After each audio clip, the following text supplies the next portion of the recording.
What if I told you that the end of the world in Norse mythology was not a tragedy, but a promise? That the gods themselves knew they would die, and they marched to battle anyway. Not because they could win, but because that is what courage means. This is Ragnarok, the twilight of the gods, the great winter, the final fire, and the rebirth that follows. Before we begin, please hit like and subscribe so you don't miss more legendary stories from around the world. In the beginning, the world tree Yggdrasil held all 9 realms in its branches. The gods of Asgard lived in golden halls, feasting and fighting, but they knew a prophecy: one day, a terrible winter would come, and with it, their doom. The first sign was the death of Baldur the Beautiful. Baldur was loved by all, by gods, by animals, by plants, even by stones. His mother Frigg made everything in creation swear never to harm him. But she forgot the tiny mistletoe plant. Loki, the trickster, carved a dart from mistletoe and tricked the blind god Surtr into throwing it. The dart pierced Baldur's chest, and the most gentle god fell dead. The gods were heartbroken. Hermod rode to the underworld to beg Hel for Baldur's return. Hel agreed, if every creature in the 9 realms wept for Baldur. All wept, except one, a giantess named Thok, who was actually Loki in disguise. Let Hel keep what she has, Thok said, and so Baldur remained in the land of the dead. Loki was punished. He was bound to 3 rocks with the entrails of his own son.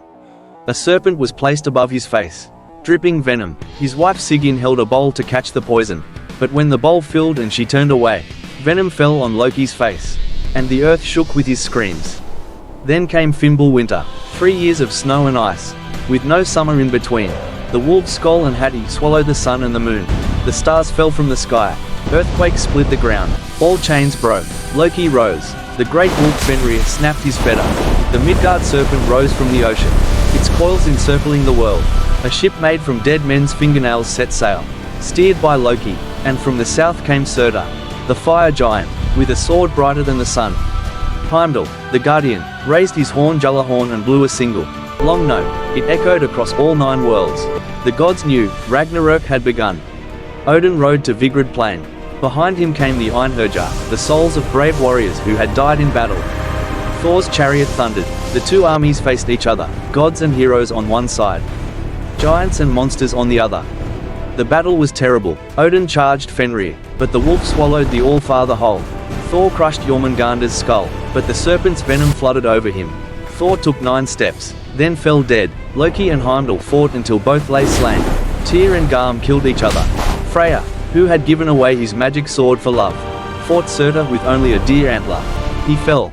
But Vidar, Odin's silent son, avenged his father. He stepped on Fenrir's lower jaw and tore the wolf's mouth apart, then stabbed its heart. Then Surtr threw his fire over the 9 worlds. Asgard burned. The rainbow bridge Bifrost shattered. The earth sank into the sea. Everything was gone. Silence, darkness, only the water. But deep inside the hollow of the world tree, 2 humans had been sleeping. Their names were Lif and Lifthrasir, Lif and Lifthrasir. The tree had protected them. They woke to a new world. The water had receded. The land was green and fresh.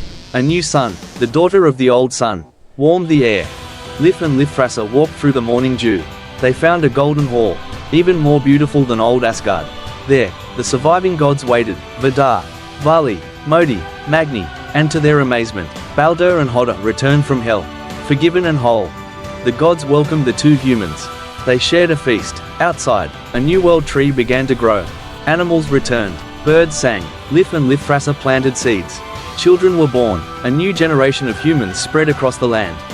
Ragnarok teaches us something profound: that every ending is a beginning. That death is not the final word. That courage means fighting even when you know you will lose, because the fight itself gives meaning to life. The Norse did not see Ragnarok as a tragedy. They saw it as a cycle. Like winter and spring, like night and day, the gods died, but the world was reborn. And so it will always be. If this story touched you, hit the like button, and subscribe for more legendary stories from around the world. I'll see you in the next video. Until then, remember, the sun always rises after the darkest night. Thanks for watching.